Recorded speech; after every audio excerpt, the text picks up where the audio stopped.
Hello, Bethanians. Welcome once again to Bethany Virtual Cafe. And this Sunday, I'm going to begin with a new topic of interest in this channel. I usually or normally would post Sunday reflections every Sunday in line with the readings or theme for the week. However, as I try to reflect on the year that has passed by or that has gone by, I come to think of maybe venturing on a more general topic which could interest not only Catholics and Christians, but also everyone who may be looking for healing or looking for a moment and time when they could find spiritual significance in their lives and could maybe find comfort in inspiring words, and most importantly, find comfort in inspiring stories. And so from here on, I am going to entitle my vlogs From Sunday Reflection into Stories That Heal.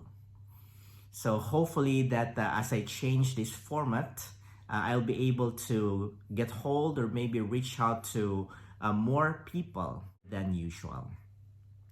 So this Sunday, the story that I find inspiring is a story about Patty Wilson. And through her story, may you find reassurance, encouragement, and healing.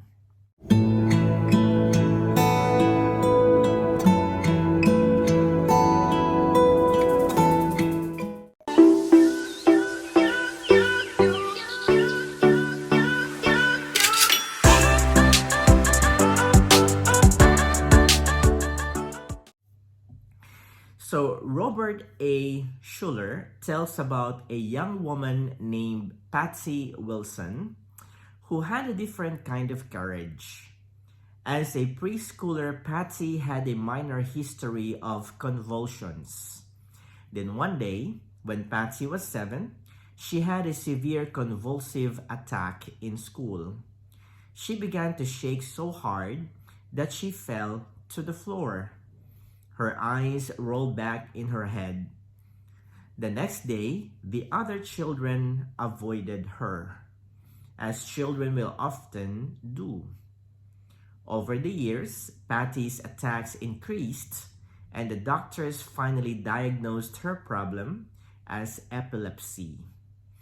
But God told Patty to go on and make a normal life for herself despite her handicap. Maybe we can name or enumerate a number of people who may have a similar condition as that of Patsy Wilson.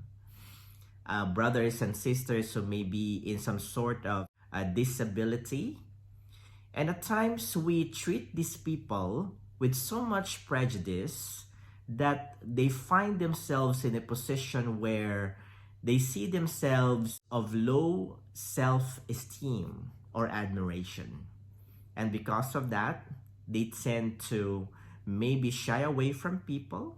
They tend to isolate themselves away from people, or tend to emotionally challenged through depression. But as we hear Patsy Wilson's story, may we be able to identify ourselves not only in her disability, but also remember those people who may be going through the same thing. And as they go through the same thing, we could be more compassionate to them, supportive to them, rather than judgmental or prejudicial. Let us hear Patsy Wilson's story, and maybe be able to be inspired by her story, that we, as God's disciples, would be able to do the same personally, emotionally, and as a Catholic or Christian as a whole. Patsy was a young woman with great determination.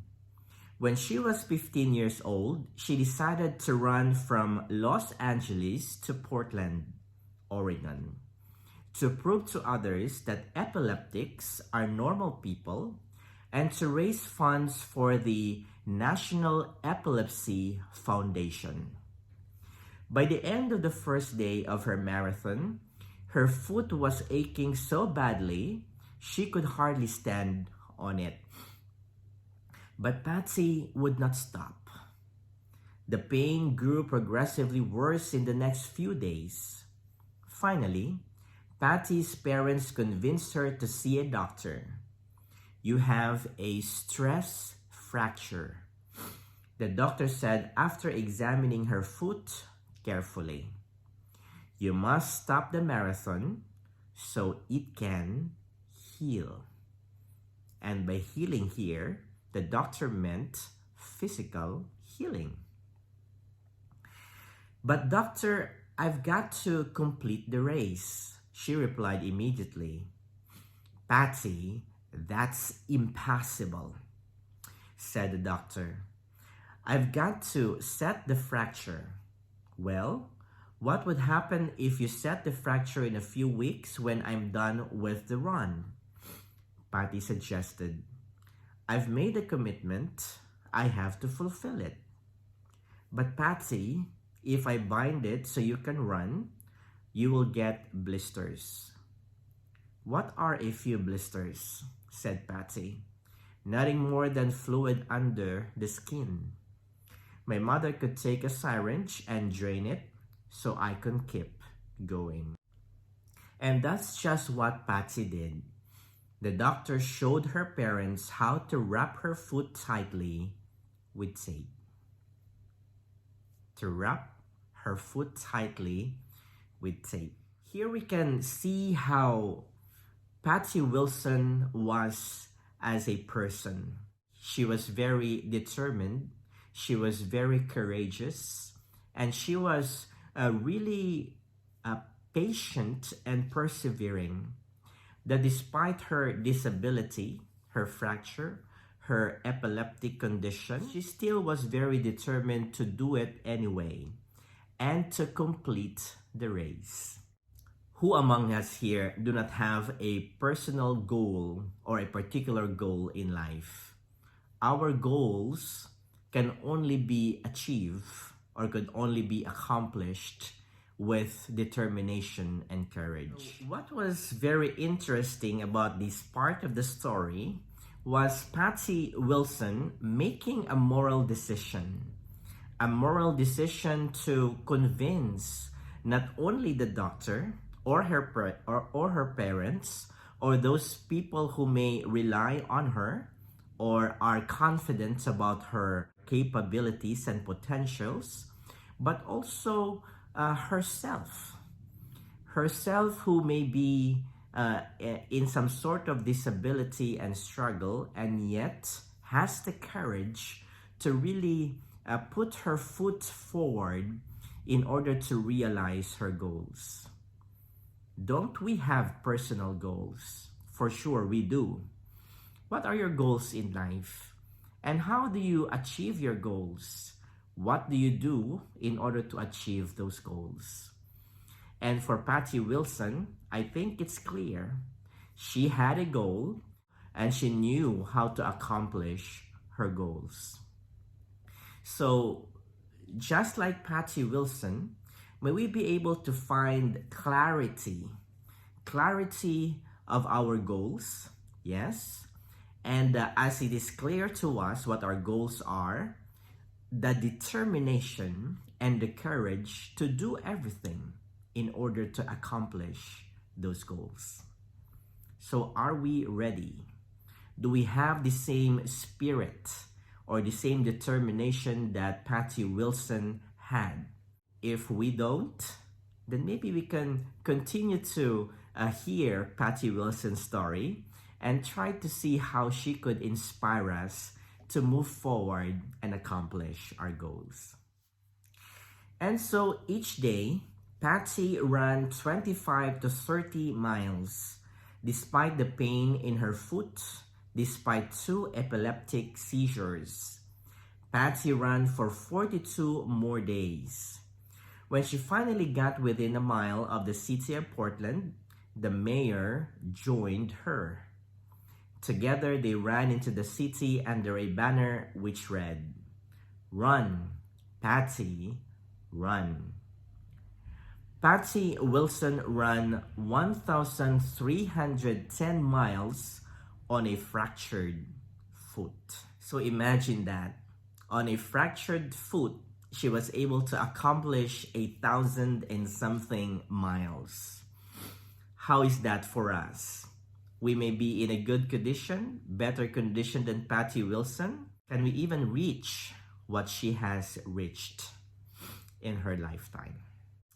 So may Patty Wilson's story continue to inspire us that by our own potential, by our own giftedness, by who we are as Catholics, as Christians, as an ordinary individual, may we be able to make use to the fullest potential the gifts that God has given to all of us. So there you see, Patty has a different kind of courage.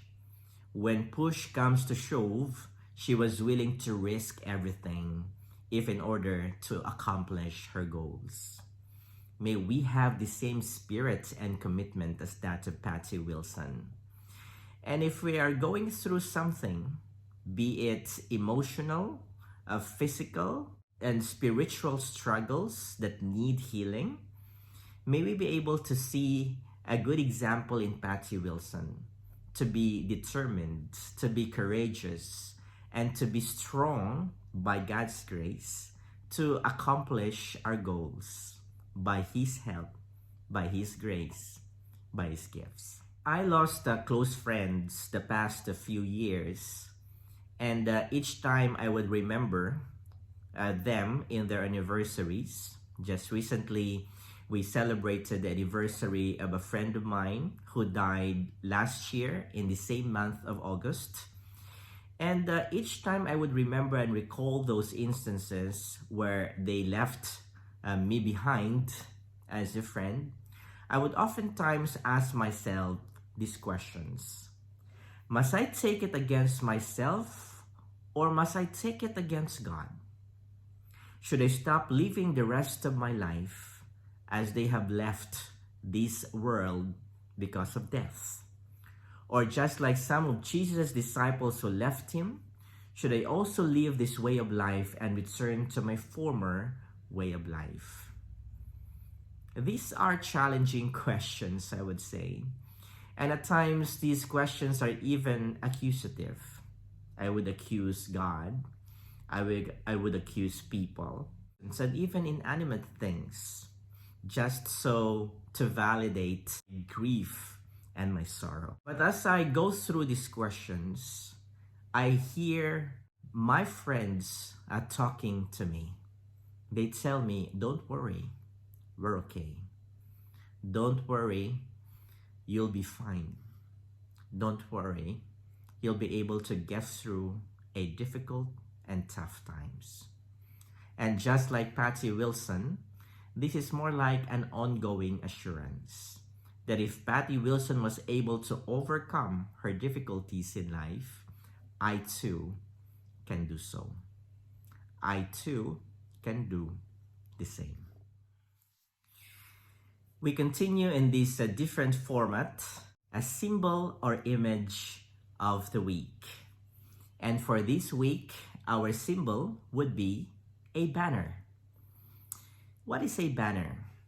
A banner, according to the dictionary, is a long strip of cloth bearing a slogan or design carried in a demonstration or procession or hung in a public place. So what is striking in a banner is not the banner itself. It is the word or the words that is in fact written on it. Because the words that are written on it speaks millions in itself, or speaks louder than the actual banner. In the story of Patty Wilson, there was a banner that was raised when the mayor joined her, and the banner goes, "Run, Patty ran. Ran, Patty ran. The banner or the slogan in itself speaks millions. Because when you run, it is an active word. That means to say that you are in a movement. You ran from this point to that point. Patty continued to move, continued to run. And what makes her running? It is her determination, it is her courage, and it is her will to accomplish her goals in life. So Bethanians, this Sunday, may we be inspired by the story of Patty Wilson. And by her courage, we too would be able to, number one, remember those people who may have the same ability or similar disabilities and continue to support and pray for them. And number two, through her example, we will be able to overcome the challenges in life and accomplish our goals. Run, Patty, run. Let us continue to pray for ourselves and each other. God bless us all.